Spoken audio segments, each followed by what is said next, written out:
I would like to start by introducing myself.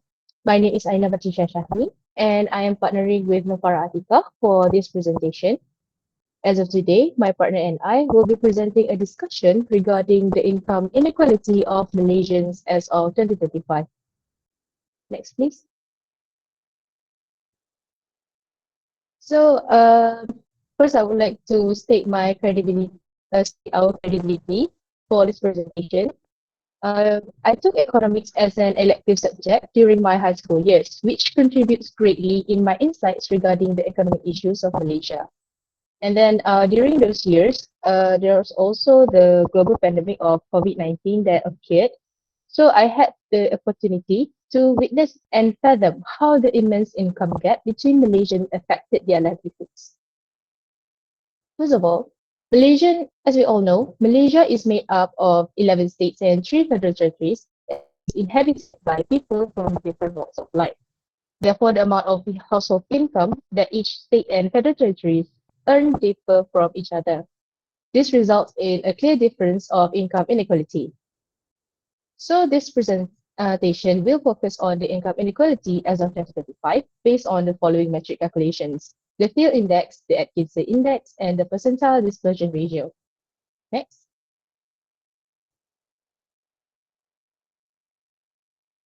The following chart that we are showing here showcases the composition of population by ethnic groups in Malaysia in 1970 to 2034, so for over 5 decades. Based on chart, there are 4 different classifications of ethnic group in Malaysia, which is Bumiputra, Chinese, Indians, and then others. So the chart is based on the data provided by the Population and Housing Census of Malaysia as of 2020, current population estimates Malaysia 2025. The data compares the amount of population in percentages over the years and is divided into 3 main groups as aforementioned, which are Bumiputra, Chinese, Indians, and others. So as you can see, the Bumiputra population rose from about 50% in 1970 to 70% in 2034. On the contrary, the Chinese and Indians populations declined from about 30% in 1970 to 20% in 2024 and 9% in 1970 to 6% in 2024 respectively. The population categorized under others also plummeted, only peaking in 1991, then drastically dropped to about 1% in the year of 2000, only staying below 1% afterwards. In summary, this chart demonstrates the changes in the amount of different ethnic groups that populate Malaysia. So based on the data description that I have given, this is my analysis of the whole description. Data illustrates the variance of Malaysians' ethnicities for over 5 decades, with the Bumiputra, Chinese, and Indians for being the 3 main ethnic groups in the nation. Over the years, the Bumiputras is the most prevalent ethnic group in Malaysia, which continues to vastly increase over the years. Ethnic groups other than the aforementioned are shown to have about 3.5 only in 1991, then drastically decreased by 2000, just like I have mentioned. And then because of that, I have done some a bit research. It is suggested that this drastic data change occurred based on these factors. The first is the evolution of the census approach, causing reclassification.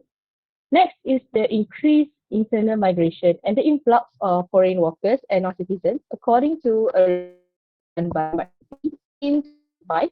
And finally, rapid urbanization, which how the ethnic composition is recorded, according to a study by uh, some researchers from Business Malaysia in 2014.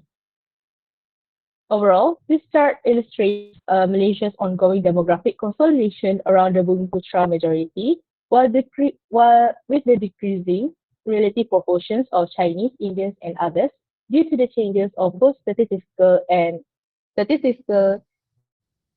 policy factors in population enumeration practices. With this, my presentation, and I'm passing this presentation to my partner, NURFARAH. Thank you.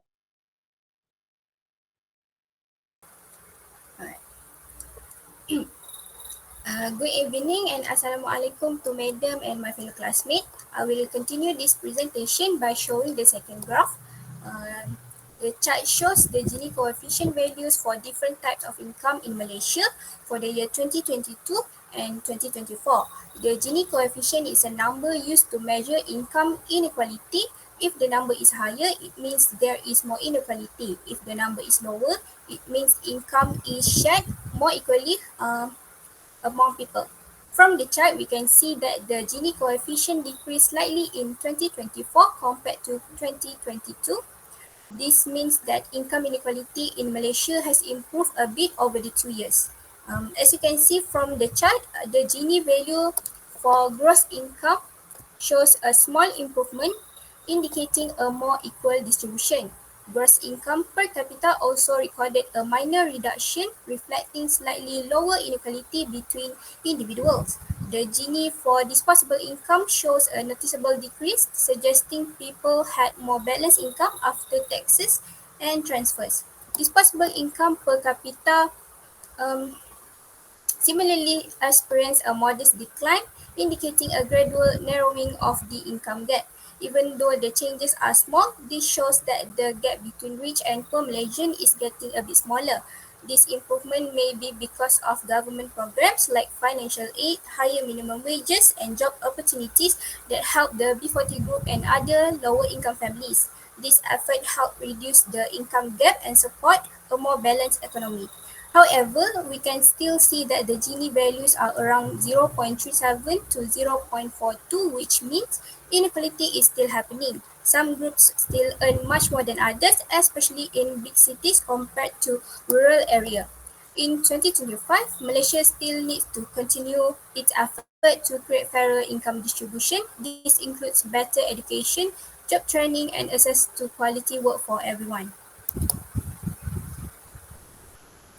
In conclusion, Malaysia has improved in reducing income gaps and changing its population structure. However, there are still differences between regions, ethnic groups, and within communities. This means the government needs to keep focusing on fair policies, using data to track progress, and staying committed to inclusive and sustainable growth. These are our references for our topic. And that's all from our group. Thank you for listening.